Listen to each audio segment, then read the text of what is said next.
Before you begin, you must unlock the dies by removing the U-bracket from the travel position. The U-bracket is used to lock the dies in place while the machine is not being used or during shipping or movement of any type. To remove the U-bracket, simply unclip and remove the locking pin and pull the U-bracket straight up.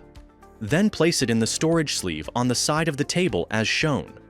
Please note, when the dies are unlocked from the travel position, they can be easily removed or knocked out of place. Therefore, whenever the machine is being transported, the dies must be locked in the travel position using the U-bracket. Insert the threaded end of the fitting into the hole in the center of the bracket plate and fasten the nut onto the fitting. It is important to align the edge of the die to just below the lip on the fitting. Prior to inserting the cable, be sure to inspect the inside of the fitting for any foreign debris or defects to ensure that the cable can be inserted all the way into the fitting without obstruction. Be sure to mark an insertion depth of 6 inches on the cable prior to inserting the cable into the fitting. This ensures that the cable is able to be fully inserted into the fitting.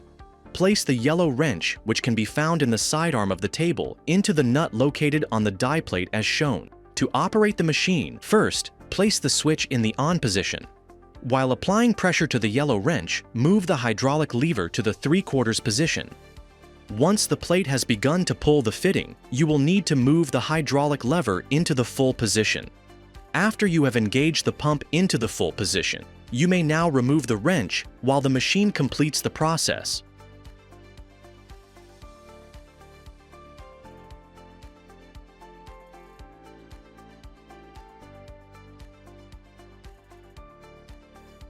Once the process is completed, rotate the dies open and move the hydraulic lever to the release position.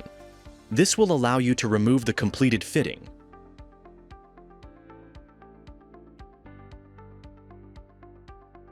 Note: after running the fitting through the dies once, you will see a ridge form on the edge.